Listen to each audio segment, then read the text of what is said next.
7:17 de la mañana y nosotros ya estamos en ampliación de noticias junto con Ricardo Gómez y Fernando Carballo, que se une a la mesa. Ricardo, Fernando, ¿cómo están? Buenos días. Fernando, bienvenido. Patricia, buenos días. Ricardo, buenos días también. Bueno, siguiendo las noticias que ustedes han estado dando sobre esos compatriotas que han querido ir a Huancavelica y que han sido detenidos en Guarochirí, hemos escuchado tu entrevista, Patricia, con la ministra del Medio Ambiente, que se ha desplazado a Oná, en Guarochirí. Es un problema que puede plantearse en otros lugares del país. No tenemos derechos a desplazarnos porque, como se ha dicho ya, no sabemos si estamos infectados y somos asintomáticos, y sería sumamente grave que quienes vayan a lugares en donde no hay nadie contaminado terminen por esparcir el virus ahí. Ahora, pregunta, Fernando, para la reflexión, para la discusión. Si hemos repatriado a personas de países donde había altísimos contagios de coronavirus, como España, por ejemplo, o como Estados Unidos, ¿no podríamos hacer un traslado ordenado, con triaje, con una salida? Porque el temor a no hacerlo formalmente, a que el gobierno no se encargue de regresar a las personas a sus lugares de origen, cuando ya no pueden mantenerse en los lugares donde llegaron por casualidad, es que lo van a hacer como puedan, y como puedan es caminando, como puedan es escondidos en camiones de carga. ¿Por qué no plantear una posibilidad de hacerlo formalmente, como se ha hecho, por ejemplo, con el regreso de los compatriotas que estaban en el exterior? Sí, formalmente, como dices tú, supone hacer listas, que la gente se inscriba como ha sucedido con los compatriotas en el extranjero, y que de una manera mucho más difícil, porque eso supone aviones han sido han sido traídos progresivamente en la medida de las posibilidades. Ya hemos visto que entre los que marchaban ayer habían 2 contaminados, que si la marcha continuaba podían terminar contagiando a todos sus compañeros de marcha y a las personas que los acogieran cuando llegaran a Huancavelica. Pero si les planteamos situaciones con listas, con salidas programadas, con triajes, con llegadas en cuarentena, digamos que por lo menos esa posibilidad se tiene que contemplar, ¿no? Claro, por eso es buena hora que se haya organizado, creo, una cuarentena esta vez ya directamente en Huancavelica, porque quería comprender que las circunstancias no eran propicias para acoger 14 días a esas personas en Guarochirí, ¿no?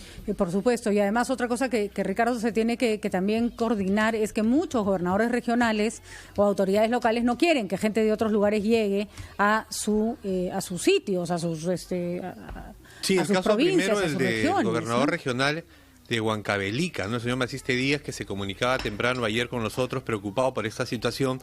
Querían ellos, por supuesto, darle soporte alimentario, económico, lo que hiciera falta a sus paisanos, pero luego no tenían más o menos claro cómo iban a hacer para recibir a 500.000 de golpe, porque de pronto no tienen un colegio que albergue a esa cantidad de gente, o un hotel que pueda recibirlos también a todos ellos, ¿no?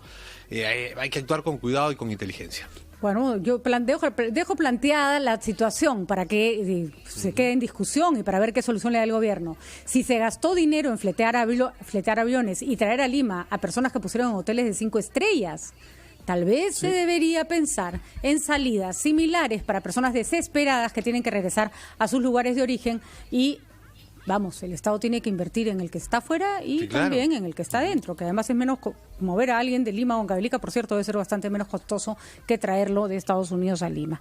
Pero en fin, son cosas que el gobierno va solucionando, hay que decirlo, sobre la base de las circunstancias que se presentan. Mientras más se alarga la cuarentena, más problemas nuevos aparecen que se tienen que solucionar. Vamos a empezar hablando de salud mental. ¿Qué les parece? Tenemos al psiquiatra Yuri Cutipe Cárdenas. Él es director ejecutivo de la Dirección de Salud Mental del MINSA. Y así como hablamos de los problemas que empiezan a aparecer con la extensión de la cuarentena, Ricardo, Fernando, que pueden implicarse, me acabó la plata, tengo que regresar a mi pueblo, tengo que regresar a mi ciudad, también empieza a ocurrir que mientras más tiempo te quedas dentro de casa, ya se te hace más difícil controlar la ansiedad, la sensación de encierro, etcétera. Por eso hablamos con el doctor Cutipa para que nos ayude a dar algunos consejos y a identificar además qué nos está pasando. Doctor Cutipe, ¿cómo está? Muy buenos días. Buenos días, Patricia. Muchas gracias por la invitación. Bueno, sí. En este momento, después de varias semanas de cuarentena, todos estamos medio con los nervios de punta, ¿no? Así es. Es que esa es la reacción natural, normal, ante una situación tan difícil, tan anormal, ¿no? respecto a cómo llevábamos la vida habitualmente. Tenemos dos amenazas. Uno, la amenaza propia de la epidemia de infectarnos, y dos, la amenaza de seguir en cuarentena en términos de seguir sin hacer las actividades habituales, ¿no? Con una perspectiva todavía muy corta, muy en el día a día. Ambos factores, obviamente, golpean duramente a la salud mental.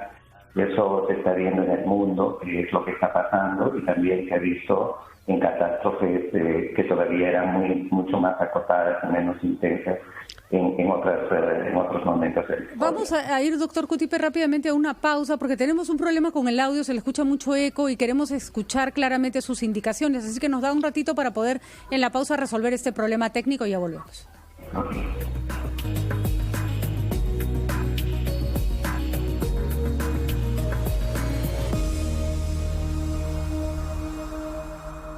8:16 y seguimos con el psiquiatra, el doctor Yuri Cutipe, que nos está ayudando a entender cuáles son las consecuencias de una larga cuarentena. Ya solucionamos los problemas técnicos de audio, doctor Cutipe, así que le pediríamos que nos explique si hay alguna, por ejemplo, algún estudio que implique que a partir de determinado día de encierro ya la gente se empieza a ofuscar, es decir, una semana aguanta, 2 más o menos, 3 ya es demasiado largo. ¿Se tiene alguna data al respecto? Sí, lo que se sabe es que bajo una situación de catástrofe, las poblaciones responden inmediatamente desde el punto de vista emocional con mucha ansiedad, ¿no? Uh-huh. Y cuando la catástrofe se prolonga, el 100%, prácticamente el 100% de la población tiene indicadores elevados de ansiedad que están asociados justamente a los temores de la sobrevivencia y también están asociados a las pérdidas que han tenido, ¿no? Durante la catástrofe. Para una persona doctor, y el problema, perdón Patricia, sí. Y el problema es que sobre todo estamos enfrentando algo que no podemos ver. La gente tiene temor y es hay un dicho que dice, a mal tiempo buena cara, pero eso no basta, doctor. ¿Cómo hacemos para enfrentar esa situación si es que algún miembro de la familia, uno mismo, ya estando 5 semanas cumpliendo este aislamiento social, empieza a tener algún problema que no puede manejar con arriba esos ánimos, nada más? ¿Cómo se hace, doctor? Sí. Hay 4 temas que son muy importantes irlos trabajando cotidianamente, ¿no? Uno es mantenerse mentalizados, es decir, estar enfocados en el para qué estamos haciendo estas medidas. Por ejemplo, no solamente lo de la cuarentena, sino el tomar la distancia física, el protegernos digamos, de la posibilidad de tocar algo que esté infectado.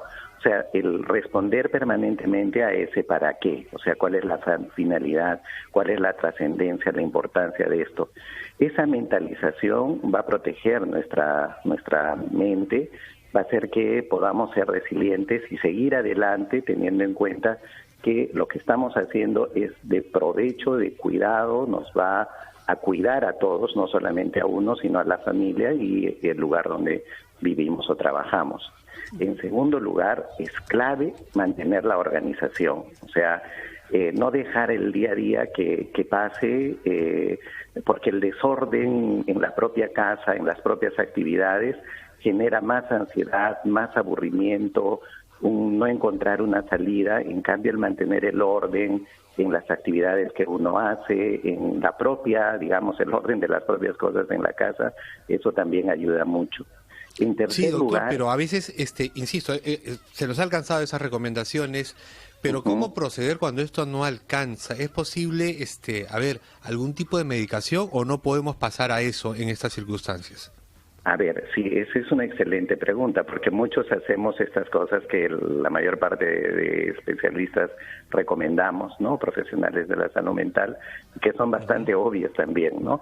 Pero hay algunas personas que por nuestras condiciones ambientales o personales también De pronto tenemos mayores niveles de ansiedad y por más que hacemos las recomendaciones, estamos permanentemente pensando en las cuestiones negativas, en el futuro, sentimos que nos falta el aire, se nos ve el sueño, inclusive hasta el apetito, ¿no? Entonces, ¿qué es lo que podemos hacer, no? Antes de llegar a la medicación o a consultar a un especialista, también hay recomendaciones muy específicas para esto, ¿no? O sea, primero, por ejemplo, ¿cuáles, doctor Cutipe? Dos en especial. Adelante. Uno, buenos días, Fernando. En especial, dos en especial. Una es hacer los mayores esfuerzos y pedir ayuda para distraer la mente. Si esto no es posible, ¿no? Entonces, la segunda ayuda es también muy importante, los ejercicios, pero los ejercicios respiratorios, ¿no? O sea, los ejercicios respiratorios, inclusive yo mismo como profesional de la salud mental, he empezado a practicarlos más comúnmente y claro, dan muchas, digamos, bajan la ansiedad, las respiraciones profundas, reteniendo la respiración unos segundos y exhalando, botando el aire lentamente unas 3-4 veces y luego varias veces al día, ayuda mucho a disminuir la ansiedad cuando es insostenible. Pero si esto no funcionara, entonces hay que buscar ayuda en algún servicio de salud mental, ¿no? Por ahora, lo que tengamos a la mano, ¿no? Si no funciona el 113, donde tenemos la opción 5 de psicología, de ayuda psicológica, hay muchas líneas que están disponibles actualmente, el Colegio de Psicólogos, la Asociación Psiquiátrica, la Escuela Psicoanalítica, Psicólogos Contigo, en fin, hay muchas líneas que están abiertas y hay que googlear esta palabra que ahora está casi salvadora porque ahí encontramos toda la información y podemos encontrar los números para poder acercarnos mediante el teléfono a un servicio profesional que nos pueda ayudar en algún momento. Nos va a servir algo de medicación y dependiendo del diagnóstico que tenemos, de repente el empezar una terapia inclusive por vía telefónica. Muy bien, doctor Cutipe, claras las explicaciones. Recordemos que una de las características del coronavirus es la falta de aire. Muchas personas con crisis de ansiedad creen que están con coronavirus. Sí. El doctor Huerta nos explicaba que en el caso de la crisis de ansiedad, esa falta de aire es temporal, o sea, la tienes un rato, luego se te quita. En cambio, en el caso del coronavirus, no se te va en ningún momento, ¿no, doctor Cutipe? Eso es importante, ¿no? Además que en el coronavirus viene acompañada de otra sintomatología, ¿no? De fiebre, de secreción nasal, en fin, de tos, ¿no? De tos seca, ¿no? Viene otra sintomatología, pero sí, en las líneas que tenemos estamos recibiendo muchas llamadas de personas que les falta el aire, que tienen sensación de falta de aire, y llaman justamente pidiendo una prueba, ¿no?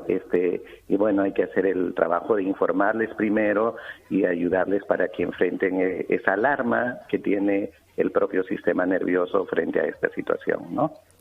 Y buscar, Patricia, doctor... Sí, Fernando, dale. No, quería preguntarle algo que tiene que ver con la exposición al sol, doctor. He visto a varias personas que durante varias semanas no han tomado rayos de sol, quizás porque la vivienda no lo permite, no sé, las ventanas, un patio interior, lo que fuera. ¿Qué efecto puede tener, además de la palidez, sobre personas que no se expongan en absoluto al sol y que tiendan a buscar a estar verdaderamente encerrados? Bueno, sí, puede generar, entre comillas, una palidez emocional, ¿no? O sea, el estímulo lumínico, ¿no? Luminoso, estimula el sistema nervioso central a través de la vista, de los ojos, ¿no? Y esto también genera, digamos, un bienestar en los seres humanos, ¿no? Por eso es que en ciudades como Lima, donde tenemos inviernos prolongados con poca luminosidad, las prevalencias de algunos problemas, especialmente depresivos, es mucho mayor, ¿no? Entonces, de modo que en lo posible, si no hay, digamos, si no es posible exponerse a la luz solar, es posible exponerse a la luz artificial, a prender las lámparas, los focos, ¿no? También funciona, tiene el mismo efecto en el sistema nervioso central, pero que esto sea de día. Eso es clave, ¿no? Porque también hay que cuidar mucho, especialmente cuando uno está bajo estrés continuo, el sueño. El sueño es muy reparador al día siguiente uno amanece fresco, ¿no? Pero si ha dormido durante la oscuridad. No es lo mismo, el mismo resultado cuando uno duerme de día, ¿no? Leí el otro día, doctor Cutipe, que uno de los problemas es que cuando uno está en estas situaciones de encierro suele quedarse a veces tirado en la cama viendo televisión, que hay que salir de la cama, porque entonces eso también provoca que uno se quede dormido de día muchas horas y que en la noche su sueño sea absolutamente complicado o absolutamente poco normal, por decirlo de una manera. Sí, se generan mayores complicaciones, mayor irritabilidad, mayor ansiedad, ¿no? Por eso es clave hacer el esfuerzo y esto, por ejemplo, lo saben bien las personas que han tenido la experiencia de vivir largos encierros por diferentes circunstancias, ¿no? Que si no se mantiene el horario de sueño y de comida, ¿no? La rutina vital, ¿no? Que es el sueño y las comidas, ¿no? Y la alimentación. Si no se mantiene esto, el decaimiento emocional es mucho mayor, de modo que cuidémonos y son temas que no cuestan, ¿no? Que no cuestan en términos económicos, mantener el sueño y los horarios de comida, ¿no? Y algunas personas... Doctor, también se nos dijo que esta, por ejemplo, cuarentena, cuando empezaba sobre todo, no iba a ser tan dura como si viviéramos en otra época y no tuviéramos, por ejemplo, lo que ahora tenemos a nuestra disposición quedándonos en casa. Por ejemplo, el servicio de televisión por cable o internet. Todos tienen un telefonito, de repente una maquinita en la que conectarse a internet. Pero eso podría ser contraproducente el consumo excesivo, por ejemplo, de información, de estar en las redes sociales. Sí, ese es otro tema clave que hemos estado dando las recomendaciones, los profesionales y el Ministerio de Salud, de estar adecuadamente informados, porque cuando uno está muy centrado en un solo tema, ¿no? Uno termina muy alarmado finalmente, ¿no? Por más que la información sea verídica, sea, digamos, la adecuada, el contenido de la información, el estar permanentemente en ese tema, nos va a sobresaltar, nos va a alarmar. Y también en las conversaciones, ¿no? De modo que la recomendación es diversificar los temas de conversación, diversificar el uso también de los medios informáticos, la televisión, la radio, de modo que podamos, como en épocas normales, en un día tener varios temas en la mente, y eso hace que podamos seguir adelante y no quedar atrapados en un solo tema que mal nos hace a nuestra salud mental. Y este encierro, este aislamiento social obligatorio, doctor, tiene también otras consecuencias. Se nos dijo, bueno, vamos a tener tiempo para estar con la familia de pronto, ¿no? Porque antes apenas regresábamos a casa para comer o dormir. Pero eso también provoca algunos problemas. La convivencia obligatoria por tantas horas hace que a veces se pierdan los nervios, pues, doctor, ¿no? Se pierde la calma, la paciencia. El otro día leíamos una noticia de un ciudadano italiano que salió en bicicleta desde Milán rumbo a otra ciudad, me parece que era Bolonia o alguna otra, con el objetivo de, según él, de escapar de su mujer y sus hijas. Le pusieron una multa altísima y él dice que no le prefería pagar la multa, que ya estaba, que no podía más, que estaba atacado de los nervios por estar encerrado, suponemos que además en un espacio muy pequeño, ¿no? Y vamos, esas cosas pasan, la gente se desespera, ¿no? Sí, es que lo que está pasando es que finalmente estamos, por la prolongación de la cuarentena, estamos terminando en dos situaciones incómodas. Uno, de pronto, en el lugar donde no queremos estar permanentemente, ¿no? Y con las personas que queremos estar, pero no permanentemente, ¿no? Porque también nos espera la calle, nos espera el trabajo, nos espera la sobrevivencia, ¿no? Uh-huh. Entonces, esa situación incómoda nunca la hemos vivido tan prolongadamente la mayor parte de la población, ¿no? De repente, personas que han tenido la mala experiencia de vivir en situación de prisión, ¿no? Han vivido una situación así o viven una situación tan incómoda, ¿no? Y que es difícil de sobrellevar. Pero es cierto. Ahora, ¿qué recomendamos para lo que queda de la cuarentena, no? Le vamos a pedir que nos deje las recomendaciones en stand-by un ratito. Vamos a ir a una pausa y luego de escuchar sus recomendaciones tenemos también las preguntas de Fernando Carvalho. Ya volvemos. Ok, gracias.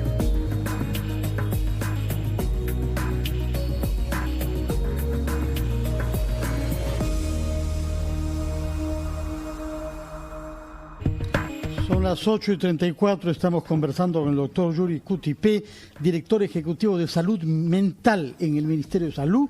Hemos escuchado sus recomendaciones, doctor: mantener un horario que significa una rutina, distraerse para no estar pendiente de las noticias todo el día, exponerse al sol, evitar una cantidad de horas excesiva frente a las pantallas y ser prudente en las relaciones entre las personas. Quisiera ahora que ponga un énfasis en la situación de los niños. ¿Qué se puede hacer para que las semanas que quedan todavía puedan vivir buenas experiencias y no estar expuestos a la atención? Hay el tema, naturalmente, del aprendizaje a distancia. Constato que, por ejemplo, en Francia, el presidente de la República ha considerado que la experiencia ha sido negativa porque ha acentuado la desigualdad escolar entre los que tienen y los que no tienen tecnologías digitales. Pero, ¿cómo percibe usted el impacto mental de la cuarentena sobre los niños, doctor Cutipé? Bueno, igual que en los adultos, los niños son, digamos, hacen el eco de las emociones de los adultos con los que viven, y los adultos a estas alturas de la cuarentena y de la pandemia vivimos bastante alarmados, ¿no? Unos más que otros, es cierto, y ese nivel de ansiedad obviamente es absorbido por los niños y termina afectando su bienestar emocional. De otro lado, también afecta su bienestar emocional ya en este contexto, y a pesar de los esfuerzos de reiniciar la escuela en casa. Es algo clave para los niños en su experiencia de escuela, que son los amigos, ¿no? Los niños se motivan mucho de ir al colegio porque van a encontrarse con sus amigos, ¿no? Y ese es un componente muy importante, porque los amigos significan el juego, ¿no? Y el juego significa para los niños la distracción, el entretenimiento, la creatividad, ¿no? De modo que de eso se están privando los niños en este retiro, en esta cuarentena, y que de pronto para ellos tal vez se tenga que prolongar un poquito más y más bien mantener la escuela en casa, ¿no? Eso iremos viéndolo con el transcurso de las semanas, de modo que los esfuerzos que tenemos que hacer para mantener el nivel de bienestar hasta donde se pueda con los niños va a tener que venir de los adultos que vivimos con ellos, ¿no? Reclamaba, por ejemplo, un escritor español un tema que parecía importante para el debate: si podemos pasear perros, ¿por qué no podemos pasear niños? Sabemos que los niños son entes de contagio, que son además asintomáticos, pero de pronto ahí en una casa donde no hay un adulto mayor o no hay una persona de riesgo, debería permitirse. Los niños encerrados, sobre todo los de 5 años para abajo o los de 7 años para abajo, son niños que sufren muchísimo.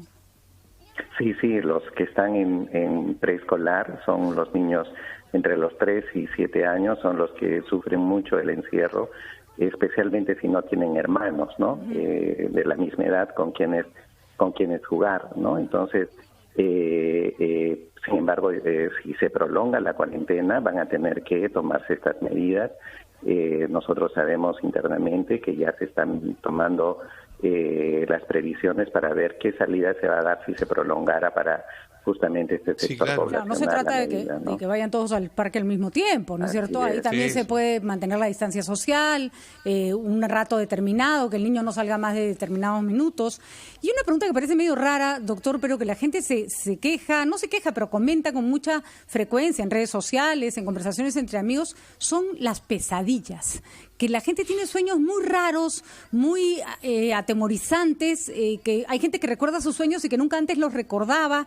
¿Qué tiene que ver eso con la situación de encierro? Bueno, en realidad de lo que se sabe es que el contenido de los sueños en mucho tiene que ver con las tensiones que la persona está viviendo en su día a día, ¿no?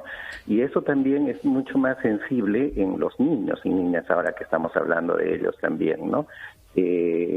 Hay mayor casuística, mayor frecuencia en circunstancias de catástrofe, de problemas del sueño que incluyen las pesadillas, la pérdida del control de la orina en la noche, es decir, que se mojan finalmente en la noche, a pesar de haber aprendido a controlar.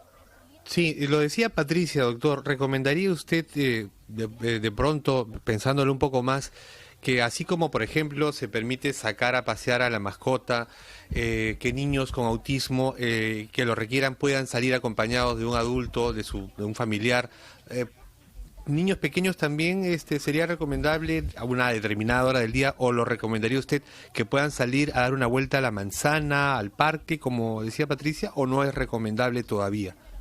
Eso sería ideal pensando en el objetivo del bienestar de los niños, ¿no?